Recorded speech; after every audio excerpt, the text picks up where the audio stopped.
Kabar gembira, siswa dan guru bisa nikmati libur semester 1 akhir tahun 2021. Ini jadwal terbarunya.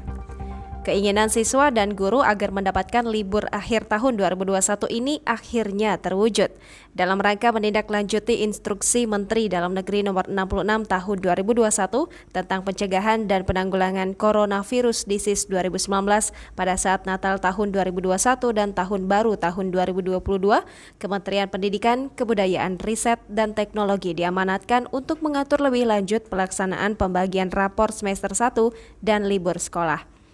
Sekretaris Kemendikbudristek mengeluarkan surat edaran nomor 32 tahun 2021 tanggal 14 Desember 2021 yang mencabut surat edaran Sekretaris Kemendikbudristek nomor 29 tahun 2021 tanggal 1 Desember 2021 yang lalu. Atas dasar itu, Dinas Pendidikan Kota Palembang kembali mengeluarkan surat edaran terkait kalender pendidikan semester ganjil tahun ajaran 2021-2022. Kabid SD Disdik Kota Palembang Juwita mengatakan surat edaran terbaru itu menyatakan agar sekolah menerapkan kembali kalender pendidikan Kota Palembang sesuai edaran Kadisdik nomor 420/1777/Disdik/2021 tanggal 14 Juni 2021. Sekolah menyelesaikan penilaian akhir semester ganjil sebelum tanggal 18 Desember 2021. Adapun jadwal pembagian rapor pada 17 atau 18 Desember 2021.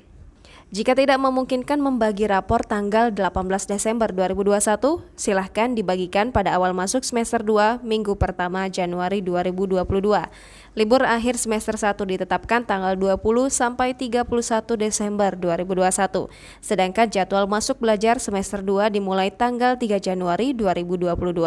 Dalam surat edaran kementerian tersebut juga menyatakan satuan pendidikan tidak diperkenankan menambah waktu libur selama periode Natal tahun 2021 dan Tahun Baru 2022 di luar waktu libur semester dalam kalender pendidikan yang ditetapkan pemerintah daerah. Jangan lupa subscribe, share, komen, dan like ya!